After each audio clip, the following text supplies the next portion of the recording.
Guys, welcome. So, tingnan natin, sino ba yung lihim na nagmamasid sa'yo? Give me the message. Baka may idea ka kung kilala mo to, okay? Sino yung lihim na nagmamasid sa'yo? Give me the message. Sino yung lihim na nagmamasid sa'yo?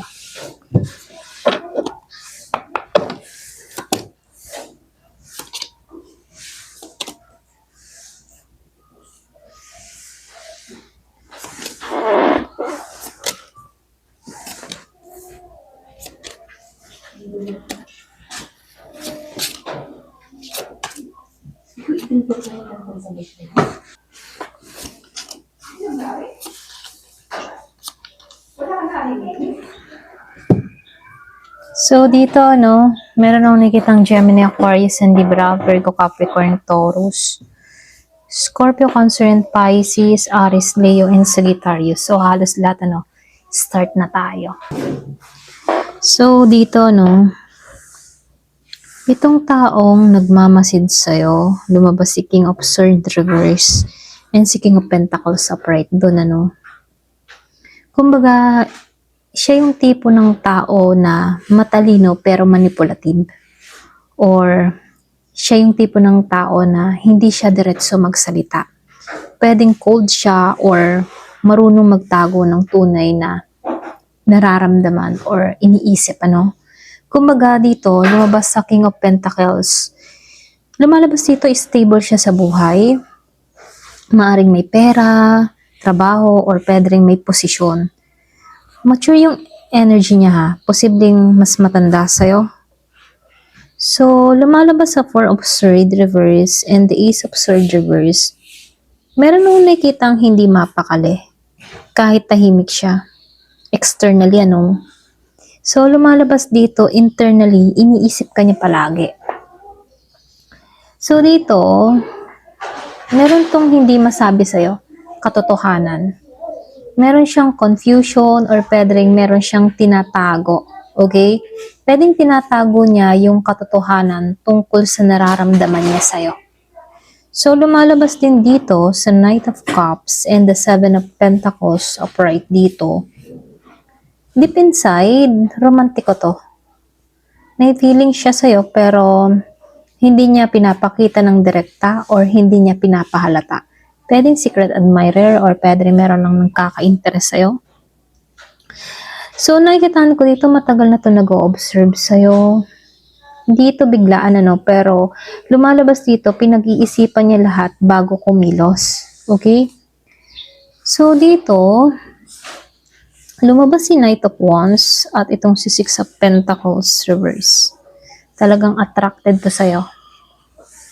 Malakas yung charisma mo sa taong ito. Malakas din yung desire niya sa'yo, ha? Physical, okay? Lalo na sa yung physical, okay? Meron siyang emotional spark sa'yo, ha? Kumbaga, malakas yung tama ng taong ito sa'yo. So, lumalabas din dito, Six of Pentacles reverse. Hindi balance yung energy ng taong ito sa'yo, okay? Pwedeng gusto niya, pero hindi siya makapagbigay ng efforts na masasabing patas, So, nakikitaan ko dito, merong naguguluhan Naguguluhan siya. May pinagsasabay siya. Pwedeng crush ka niya or gusto ka niya or pwede rin meron pa rin iba, okay? Sa buhay ng taong ito. Meron din akong nakikitang ibang priority. Pwedeng tao sa buhay niya, okay? Kaya lang dito sa solar eclipse, may hidden to. Kumbaga, meron nung nakikitang karmic connection kayo ng taong ito. Hindi pa malinaw ang lahat dito, Para bang may mga sekreto pang lalabas. Ito lang yung nakikita ko. So, lumalabas din dito sa Eight of Wands reverse. Meron siyang pagpipigil sa sarili, okay? Nagpipigil siya na magmensahe sa'yo or magparamdam dito, So, lumalabas dito, ayaw niya kasing lumabas, okay, dito. Na ayaw niyang magpakita yung ayaw niyang magmensahe sa'yo kasi ayaw niyang lumabas yung katotohanan dito. Pwedeng kilala mo na to, okay? Pwedeng pass mo or pwedeng may connection na kayo dati, ganyan. Mas pinipili kasi ng tao na to na mag-observe kaysa kumilos. Ito lang yung nakikita ko dito.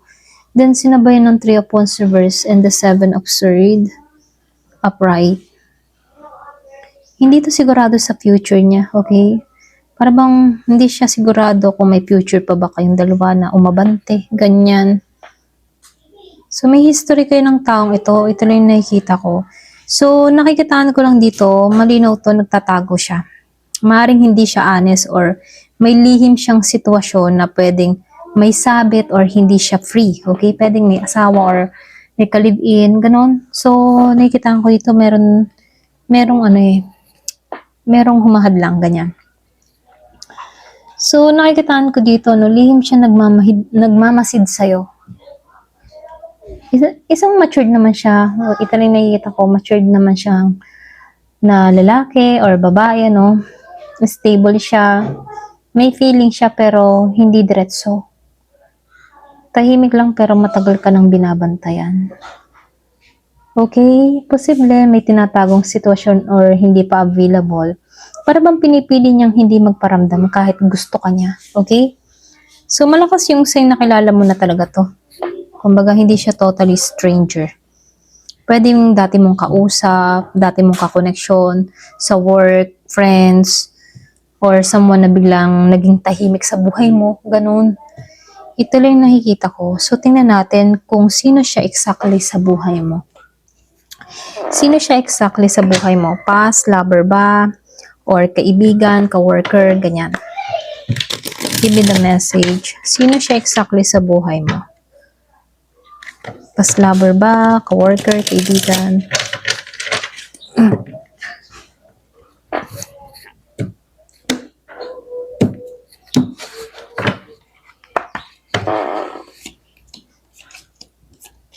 Oh, devil energy lumabas.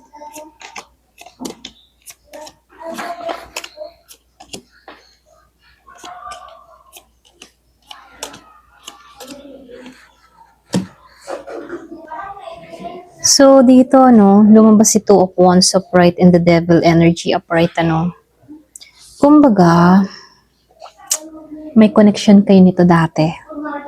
Para bang, meron kayong connection noon na may potensyal para maging malalim na relasyon, Kaya lang, hindi natuloy. Ito lang yung nakikita ko. So, meron akong nakikitang malakas ito may pagka-toxic or pwedeng karmic connection. Hindi ito simpleng kaibigan lang, meron kayong attachment, may tukso, hindi nagkaroon kayo ng healthy pattern, okay, ng taong ito. Para bang yung bang tipo na pwedeng hindi kayo nagka-are before, maraming nangyari, okay? So, lumalabas dito sa the Chariot upright and the Knight of Cups dito. So, lumalabas may nangyaring paglayo. Pwedeng may umalis, nag-move on, pinili tapusin yung connection. Pwedeng ikaw or pwedeng siya. So, pwedeng meron ditong hindi magandang heartbreak, okay? So, nakikitaan ko lang dito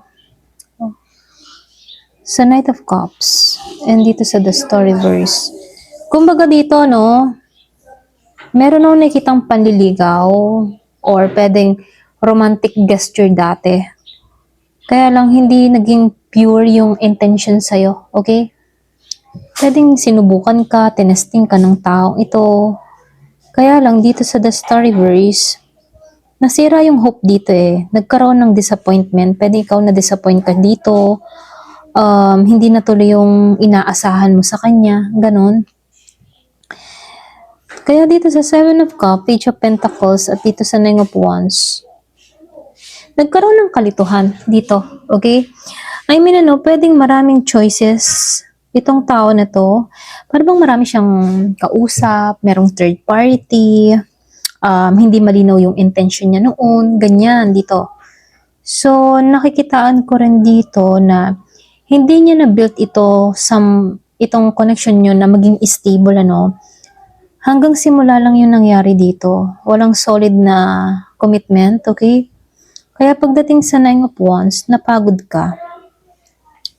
Or pwede rin meron ditong tao na sumuko. Okay? Sumuko yung energy dito sa connection na to.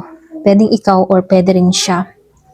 So, lumalabas din dito sa Ace of Swords reverse at itong si Tower, dito.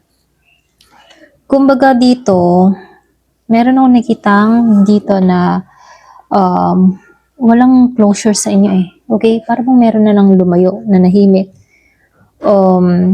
May mga hindi nasabi, hindi nalinaw, ganun. Para bang nahang yung connection. Pero dito lumabas yung biglaang ending, Posibleng may shock, away, revelation, na nangyari dito sa The Tower. Kaya pagdating sa Eight of Wands, lumalabas dito, yung inyo dati, parang nangyari dito, nagkaroon kayo ng mabilis na communication, okay? Pwedeng nakilala mo to sa chat, nag-usap, or pwede rin connection na intense, ganun. Para bang biglaan mo lang to, para bang mabilis yung communication nyo before, okay? Kaya lang dumating sa Nine of Swords and the King of Pentacles upright and the Knight of Wands reverse.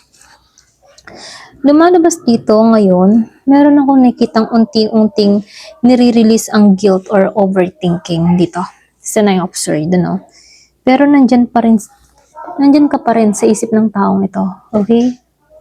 So, lumalabas sa King of Pentacles. Pero ngayon, stable tong tao na to may pera to. Pero lumalabas, mas matured na siya compare dati. Okay, may pagpapago naman nangyari sa kanya rito. Earth sign, Virgo, Capricorn, Taurus. So, meron din ako nakikita ang Aries, Leo, Sagittarius, and Gemini, Aquarius, and Libra, Halos lahat, meron din ako nakikita Scorpio, Cancer, and Pisces. Malakas din yung Capricorn and Aquarius, okay? So, nakikitaan ko rin dito, dati, may pagka-player vibes siya. Kumbaga, pa-cold, pa-init, hindi consistent yung energy ng tao na to. Pero ngayon, medyo, siya, may pagbabago naman nangyayari sa kanya. So, comment ka kung kilala mo to, okay? So, hindi siya ka-worker or simpleng kaibigan lang, So, lumalabas dito, siya yung past lover mo na naka-fling, okay? Someone na may romantic history ka. Kaya lang, nakikitaan ko dito, hindi man official, pero may nangyari o pwedeng merong malalim na connection na nangyari sa inyo, hindi naging stable or hindi naging seryoso, okay? Biglang natapos, walang closure, ganon, okay? So, nakikitaan ko din dito, may toxic, okay? May karmic pull pa rin hanggang ngayon, okay? Pwedeng naaalala mo to bigla or pwede rin bigla mo na lang tong naiisip, gano'n, para bang meron kasing hindi natapos sa inyo, kaya bigla mo tong naaalala. Kaya siya nagmamasid dito kasi hindi pa siya totally tapos yung feelings niya. Meron siyang unfinished business sa'yo, So, posible gusto niyang bumalik pero hindi pa siya sigurado kung paano. Okay? Ito lang yung nakikita ko. So, tingnan naman natin, kung babalik to, ano yung intention. Okay? So, tingnan natin, para mas malalim. So, kukunin ko ditong card na to para meron tayong card. Ayan.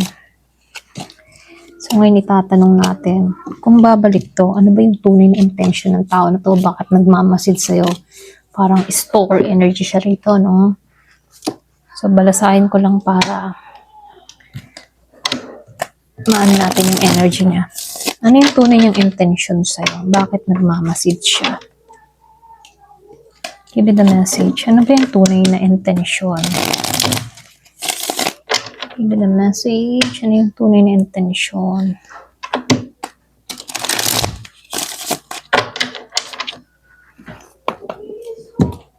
Sukat ko ng dalawa para, ayan.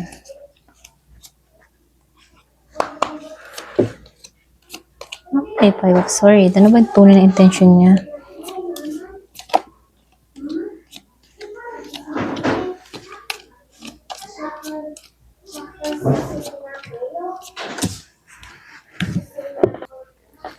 So, dito, lumabas agad na sa bungad ang Five of Swords.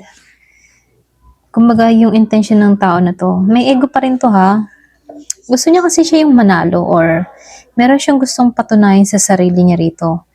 Hindi to true, hindi to totally pure yung intention, kasi lumabas si Five of Swords. Kumbaga, may gusto tong patunayan sa'yo, pero dito, gusto niya talagang bumalik. Hindi lang siya tuluyan naka-moving on sa'yo, okay?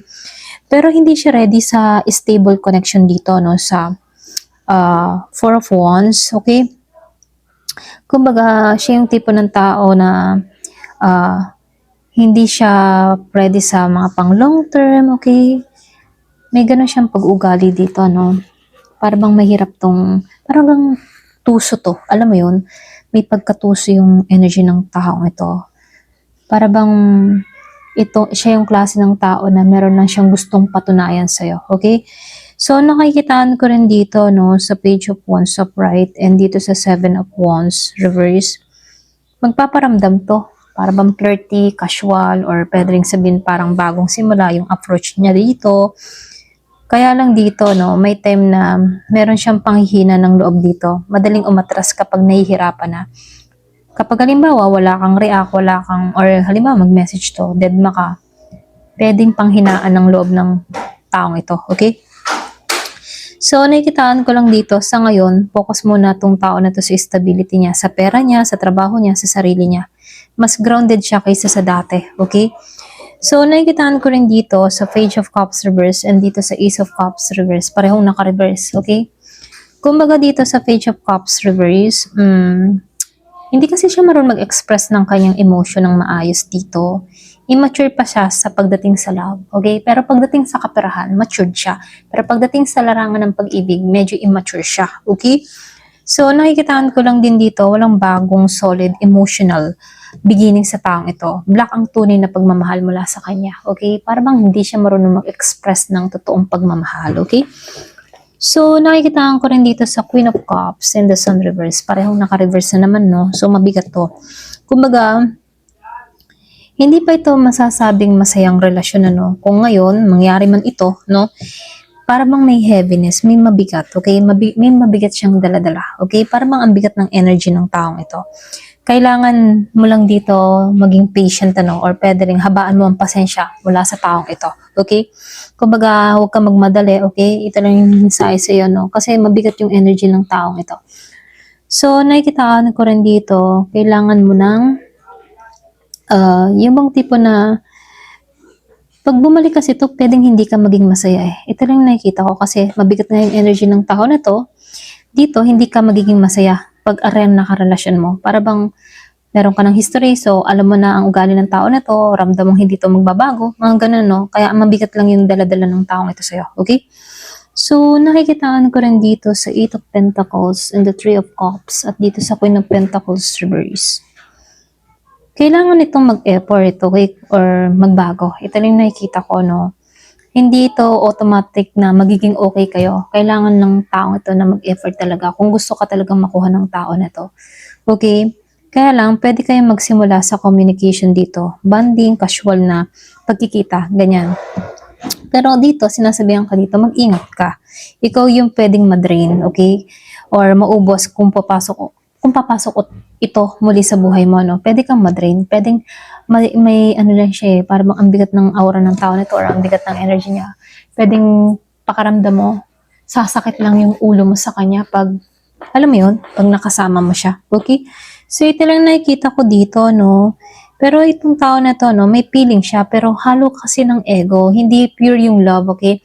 Pwedeng babalik siya dahil may gusto lang siyang patunayan, okay? Or pwede rin may revenge, ganyan, Kung ito man ay may nasabi ka dito na hindi maganda, para bang natamaan mo yung ego ng tao na to, okay? Kaya meron siyang gustong patunayan sa'yo, okay? So, pagdating sa kanyang emotion, hindi siya stable, para lang sa masasabing commitment, Ito lang nakikita ko. Ayan. Pero ganun pa man, nakikitaan ko dito, gusto ng tao na to na makikonnect muli sa'yo. Ayan. Ito lang yung nakikita ko, ayan. Kaya lang hindi siya buo yung intention para sa seryosohan, okay? Habang gusto niya lang, andyan ka, pling-pling, or ganyan lang, basta't nandyan ka. Okay? Ayan, ito lang yung nakikita ko. Thank you for watching. Love and peace.